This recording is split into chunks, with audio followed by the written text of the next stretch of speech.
একটা কৃষক মাঠে নাঙ্গল করছিলেন। হঠাৎ একটা ইয়াং সুন্দরী মহিলা এসে মুচকি এসে কৃষককে বলছে যে আমি তোমাকে বিয়ে করতে চাই, আই লাভ ইউ। অত্যন্ত সুন্দরী, রূপসী।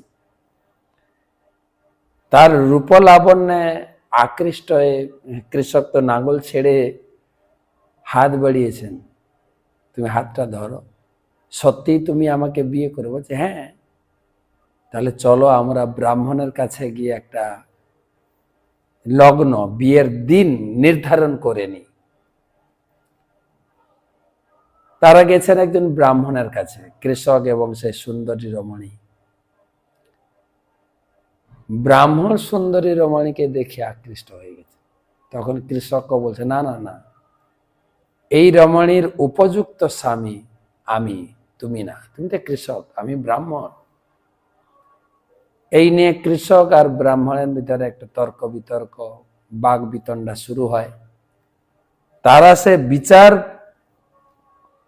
বিচার চাওয়ার জন্য স্থানীয় জমিদারের কাছে পৌঁছায় যে এই রমণীকে প্রথম প্রস্তাব আমি দিয়েছি, আমি বিয়ে করব। আমরা গেছিলাম ব্রাহ্মণের কাছে বিয়ের দিনক্ষণ লগ্ন ঠিক করতে, আর ব্রাহ্মণ বলে আমি বিয়ে করব। এর বিচার চাই, আমি বিচার চাই।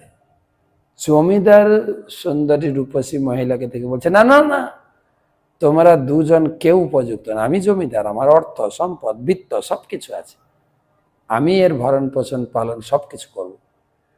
এক মহিলার 3 জন প্রার্থী, বিবাহ প্রার্থী। তখন মহিলাটি বলছে তুমি কাকে বিয়ে করবে?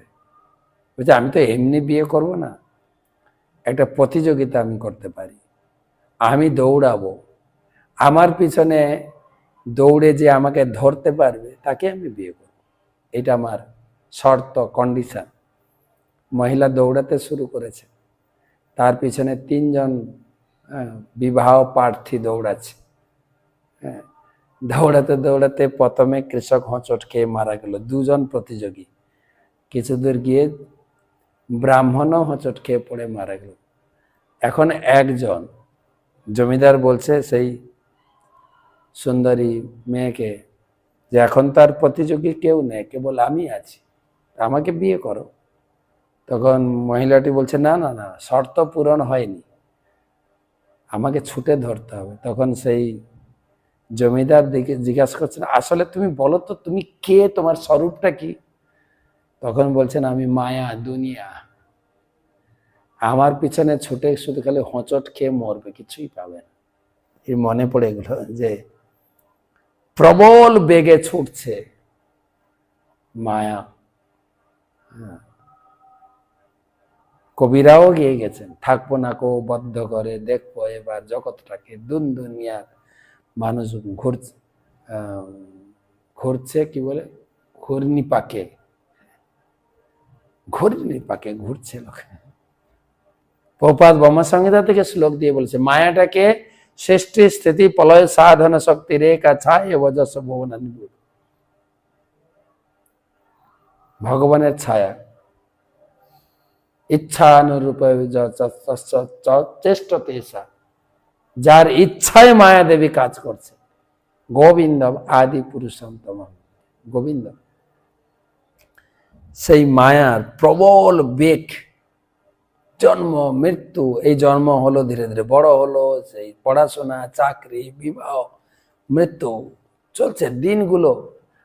আমি তো মনে করি যে আমরা মন্দিরে থাকি, আজকের দিন কালকে থেকে, কালকে অনেক প্ল্যান করে এই কাজ করব, এই কাজ করব, কোথাও কখন সূর্য উঠলো আর কখন সূর্য অস্ত হয়, রাত্রি চলছে। আমাদের যখন স্কুলে পড়েছিলাম একটা কথা পড়তাম, সময় চলিয়া যায় নদীর স্রোতের, নদীর প্রবল বেগে বইছে সময়, এই মায়া নদী। শিল ভক্তবীর ঠাকুর বলছেন রাধা কৃষ্ণ বল বল বল রে সবাই, এই শিক্ষা দিয়া সব নদিয়া ফিরছে নেচে গৌর নিতাই, রাধা কৃষ্ণ বলো বলো বলো রে সবাই। মিছে মায়ার বসে এই যে শ্লোকটা, মিছে মায়ার বসে যাচ্ছ ভেসে খাচ্ছ হাবুডুবু ভাই। মায়ার বসে যাচ্ছ ভেসে খাচ্ছ হাবুডুবু ভাই। রাধা কৃষ্ণ বলো বলো বলো রে সবাই। জীব কৃষ্ণ দাস এই বিশ্বাস করলে তো আর দুঃখ নাই। কৃষ্ণ বলবে যাবে পুলক হবে ঝরবে আঁখি বলি তাই। রাধা কৃষ্ণ বলো বলো বলো রে সবাই। ভক্তমণি ঠাকুর বলছে, যাই সকল বিপদ ভক্তি বিনোদ বলেন যখন ও নাম গায়। কৃষ্ণ নাম করলে সব বিপদ কেটে যাবে। কৃষ্ণ সিংহ, যখন সিংহ গর্জন করলে সব প্রাণীরা ছোটে পালিয়ে যায়। তাই কৃষ্ণ সিংহ নাম উচ্চারিত হলে সমস্ত বিপদ প্রমাণ করে দেখিয়েছেন পাণ্ডবেরা কিভাবে সমস্ত প্রকার বিপদকে কাটিয়ে উঠতে পেরেছেন, কৃষ্ণকে আশ্রয় করেছিলেন। ভয়ঙ্কর সেই তিমিরূপী মহাযোদ্ধাদের সমরাঙ্গল থেকে তিনি অর্জুনকে বাঁচিয়েছে, দেখা যায়। তাই প্রভুপাদ লিখছেন, এই প্রবল স্রোত রূপী মায়ার আক্রমণ থেকে, জাগতিক জীবনের বন্ধন থেকে মুক্ত হতে হলে অবশ্যই কৃষ্ণ ভক্তি অবলম্বন করতে হবে। তা না করে কেউ যদি তথাকথিত বৈজ্ঞানিক উন্নতি সাধনে ব্যস্ত হয়, তাহলে তার ফলে কি লাভ হবে? কত উন্নত ব্যবস্থা, আর আরো ছুটছে। লোকে তো মানুষ পায়ে হাঁটতো, তারপর সাইকেল, মোটর সাইকেল, এখন জেট বিমানে দৌড়াচ্ছে। প্রভুপাদ যখন বিদেশে প্রচার করছিলেন, তখন বিদেশের কিছু ধনী লোক এক প্রকার কটূক্তি মতো প্রভুপাদকে বলছে, আপনি তো আমাদের দেশে এসেছিলেন জাহাজে চড়ে, এখন প্লেনে করে ছুটে বেড়াচ্ছে। প্রভুপাদ তো হেরে যাওয়ার লোক নয়, সব প্রশ্নের, সব ধরনের প্রশ্নের জবাব দিতেন। আমার গুরুদেব পরশুদিন ক্লাস শুনছিলাম, প্রভুপাদ সব প্রশ্নের, সব ধরনের প্রশ্নের জবাব দিতেন। যখন প্রভুপাদকে এই প্রশ্ন করলেন সাংবাদিক বা ওখানকার ধনী লোকেরা, মনে হচ্ছে আমাদের দেশে এসে কিছু টাকা পেয়ে আপনি এখন জাহাজ ছেড়ে প্লেনে উড়ে বেড়াচ্ছেন। প্রভুপাদ কিন্তু কাট জবাব দিয়েছিলেন। প্রভুপাদ বলেন, দেখো, তোমাদের দেশে এসেছিলাম জাহাজে করে, এটা সত্য।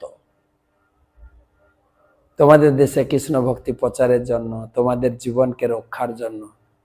কিন্তু তোমাদের দেশে এসে দেখছি যে দ্রুত গতিতে তোমরা নরকের দিকে দৌড়াচ্ছ, জাহাজ নিয়ে তোমাদের ধরতে পারছি না। তো তাই তোমাদেরকে ধরার জন্য আমি প্লেন নিয়ে দৌড়াচ্ছি, তোমাদেরকে বাঁচানোর জন্য।